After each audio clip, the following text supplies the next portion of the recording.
Hello friends, आज हम करेंगे हमारी आर्टिकल सीरीज की 15th नंबर क्लास, जिसमें हम देखेंगे कुछ इंपॉर्टेंट आर्टिकल्स। आर्टिकल नंबर 116 इसमें दिया है लेखा अनुदान, श्रय मत और असाधारण अनुदान। अब लेखा अनुदान क्या होता है?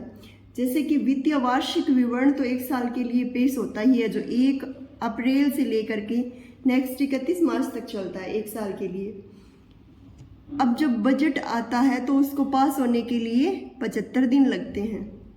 अब ऐसे में 1-2 मंथ के लिए अगर आपको पैसे चाहिए तो क्या लेखा अनुदान से वैसे ही विधेयक लाकर आप पैसे निकाल सकते हो लेखा अनुदान से। नेक्स्ट इसमें दिया है श्रय मत यानी वोट्स ऑफ क्रेडिट। इसमें क्या है कि अचानक अगर कोई इमरजेंसी आ जाए, कहीं बाढ़ आ जाए या कहीं सूखा पड़ जाए या कोई महामारी फैल जाए अचानक, तो उसमें क्या है, ब्लैंक चेक दिया जाता है। ब्लैंक चेक पास होता है वोट्स ऑफ क्रेडिट के थ्रू।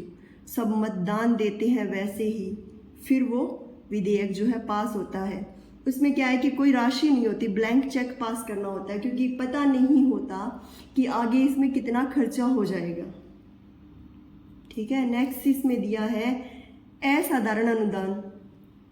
इसमें यह है कि ये वित्तीय वर्ष की वर्तमान सेवा का हिस्सा नहीं होगा। संसद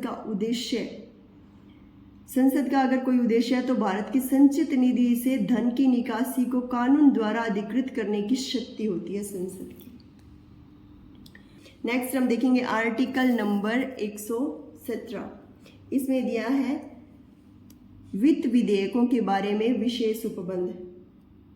अब हम कल से वित्त विधेयकों के बारे में ही पढ़ रहे हैं, तो इसके विशेष उपबंध जो है 117 आर्टिकल में दिए हैं। इसमें दिया है कि कोई भी विधेयक जो यदि अधिनियमित हो जाता है, यानी विधेयक आया और पास भी हो गया लेकिन आप उसमें परिवर्तन चाहते हो, तो उसका जो खर्चा होगा वो संचित निधि में शामिल होगा। और इसमें दिया है कि किसी भी सदन द्वारा तब तक पारित नहीं किया जाएगा जब तक कि राष्ट्रपति उस सदन को विधेयक पर विचार करने की सिफारिश न कर दे।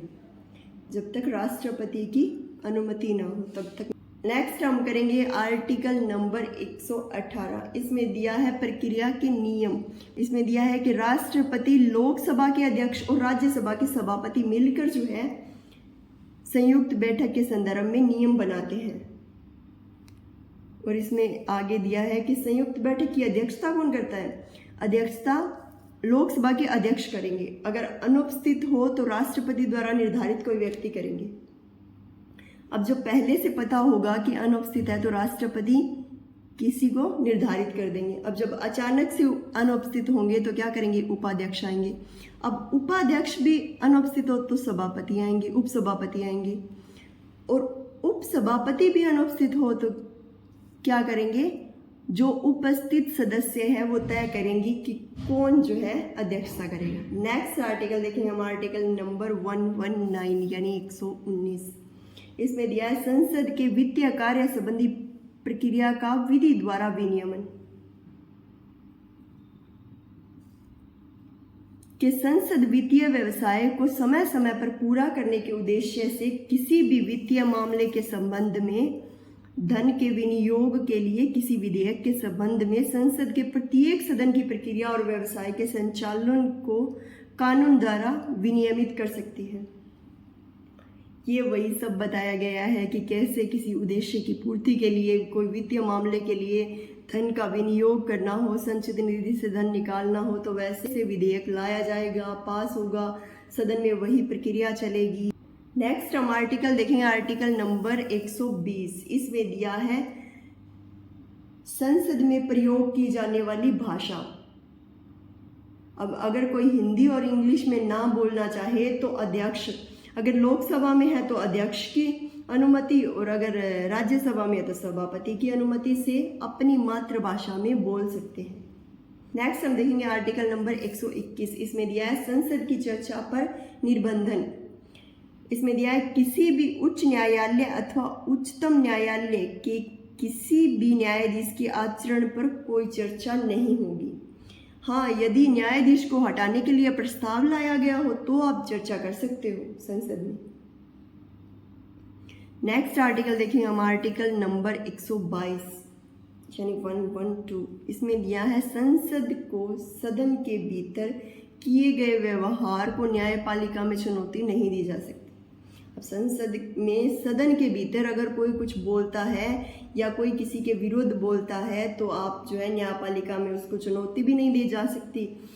और दूसरी बात इसमें दी गई है कि न्यायपालिका सदन की कार्यवाहियों की जांच नहीं करेगी कि सदन में क्या कुछ चल रहा है। नेक्स्ट देखेंगे आर्टिकल नंबर 123,